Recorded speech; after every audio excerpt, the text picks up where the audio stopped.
बिस्मिल्लाहिर्रहमानिर्रहीम। अस्सलाम वालेकुम। मैं हूं अंसर वराइच और आप देख रहे हैं यूट्यूब चैनल खरी बात। नाज़रीन इकराम, पाकिस्तान मुस्लिम लीग नून के सरबराह मियां नवाज शरीफ ने गुज़श्ता रोज़ अपने भाई मियां शहबाज शरीफ को वज़ारत उज़्मा का उम्मीदवार और अपनी बेटी मरीम नवाज को वज़ीर आला पंजाब का उम्मीदवार नामज़द करने का जो ऐलान किया, उसके बाद न सिर्फ पाकिस्तान की सियासत हैरान और परेशान है, बल्कि जो आम कारकुन है, सियासी कारकुन है, वो भी बड़ा हैरतज़दा है। वहाँ पाकिस्तान की आवाम भी शशदर रह गई कि ये फैसला कैसा आ गया, क्योंकि आवाम के जहनों में ये सवाल था कि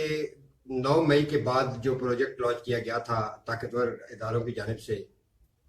उससे तो ये जाहिर हो रहा था कि ये प्रोजेक्ट इमरान को माइनस करना है और उनके जो मुखालिफ हैं मियां नवाज शरीफ, उनको फ्रंट फुट पर खेलने का मौका फराहम करना है। मगर 8 फरवरी 2024 के इंतखाबात जिसने भी डिज़ाइन किए, जो भी इसका तख्लीक़कार है, जो भी आर्किटेक्ट है, उसने कमाल जहानत का मुजाहरा किया और ऐसे नताइज सामने आए कि ना पाकिस्तान तहरीक इंसाफ हुकूमत बनाने की ताकत रखती है, ना पाकिस्तान मुस्लिम लीग नून और ना पाकिस्तान पीपल्स पार्टी। यानी पाकिस्तान की तीनों बड़ी सियासी जमातें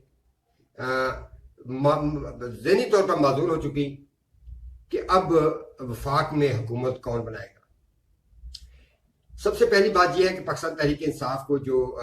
इस वक्त जो फिगर चल रहा है टीवी चैनल्स पर या इलेक्शन कमीशन की जानिब से जो नताइज फराहम किए गए हैं, उसके मुताबिक बैक टू पीटीआई जो इंडिपेंडेंट उम्मीदवार है उनकी तादाद है 92, और जबकि पाकिस्तान मुस्लिम लीग नून के जो इस वक्त तक के जो उम्मीदवार हैं,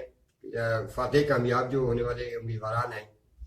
उनकी तादाद है 79, जबकि पाकिस्तान पीपल्स पार्टी के 54 उम्मीदवारों ने फतह हासिल की। दूसरी तरफ कराची से जो एमकेएम है, उन्होंने माजी से हटकर इस दफ़ा इंतहाई तेज़ी का जो तरक्की का जो तेज़ी से सफ़र किया और 17 सीटों पर कामयाबी हासिल की। अब सूरत हाल बड़ी दिलचस्प हो चुकी थी पाकिस्तान की सियासत में कि हक तो ये चाहिए था कि जो अक्सरियती पार्टी है, यानी बैक टू पीटीआई इंडिपेंडेंट जो 92 उम्मीदवार हैं, उनको दावत दी जाती है कि आए और हुकूमत बनाएं। मगर पाकिस्तान पीपल्स पार्टी के जो रूह रवा हैं आसिफ अली जरदारी,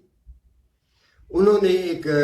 तुर्क का पता खेला और मुस्लिम लीग नून को आगे लगाने का फैसला किया और मियां शहबाज शरीफ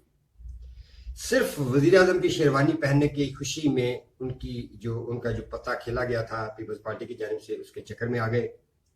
और अपने भाई मियां नवाज शरीफ को इस बात पर कायल कर लिया कि पाकिस्तान मुस्लिम लीग नून हुकूमत बनाए। अपनी नामजदगी जो शहबाज शरीफ की नामजदगी का ऐलान है, उससे 2 दिन कबल, बल्कि कह लें कि 24 घंटे पहले तक मियां शहबाज शरीफ का यह कहना था कि पाकिस्तान मुस्लिम लीग नून की जानिब से मियां नवाज शरीफ वज़ीर आज़म के उम्मीदवार होंगे। अच्छा, बड़ी दिलचस्प सूरत हाल नाज़रीन इकराम पाकिस्तान की सियासत की,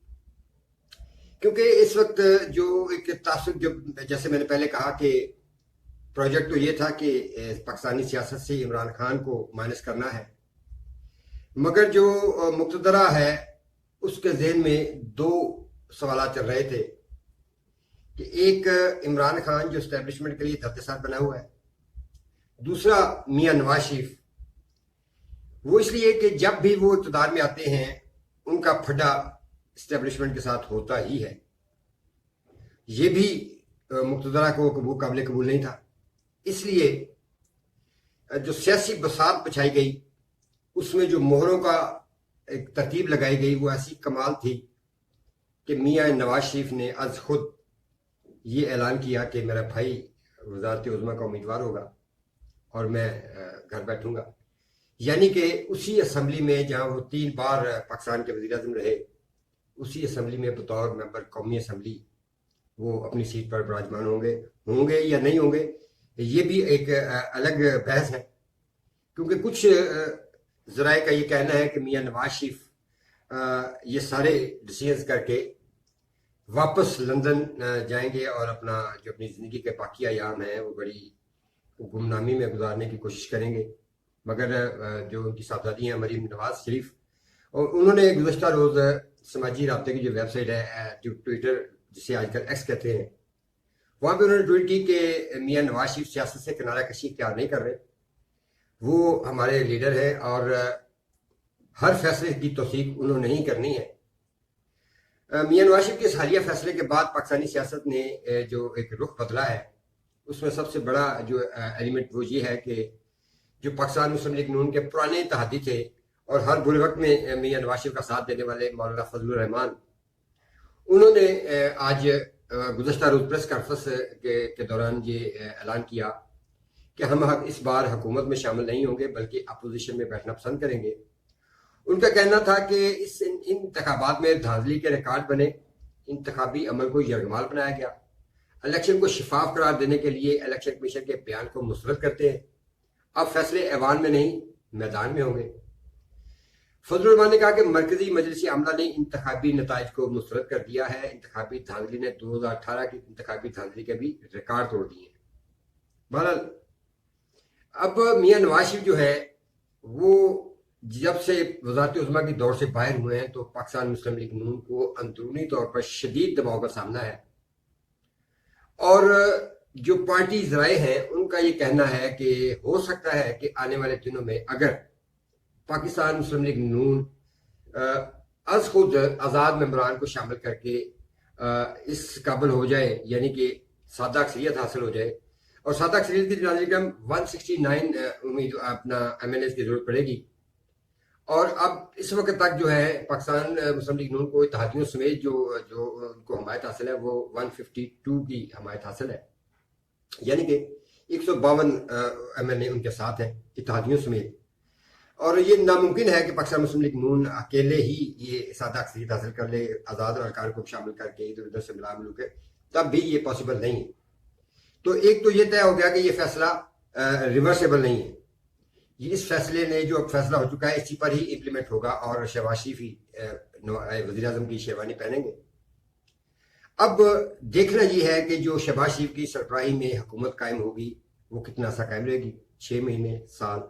और उस दौरान पाकिस्तानी अवाम जो पहले ही महंगाई की चक्की में पिसे हुए हैं उनका क्या बनेगा, पाकिस्तानी मईशत का क्या होगा, क्योंकि IMF ने पाकिस्तान को डिफॉल्ट होने के जो खतरात हैं उससे कबल आगाह कर दिया है। तो देखते हैं नाज़रीन क्या बनता है। तो मैं आज की ये खरी बात है, इसमें एक खरी बात आप तक पहुंचाना चाहता हूँ, ये है कि एस्टेब्लिशमेंट ने यानी मुक्तदरा ने एक तीर में 2 शिकार खेले हैं। इमरान खान पहले ही माइनस थे, अब नवाज शरीफ भी माइनस हो चुके हैं और मुस्लिम लीग नून माइनस नवाज शरीफ है। ये अब कड़वा घूंट मुस्लिम लीग नून के कारकुनों को भी और उनके कायदीन को भी पीना पड़ेगा। तो अभी तक इतना ही नाज़रीन का, अगली वीडियो तक इजाज़त चाहता हूँ। अल्लाह निगहबान।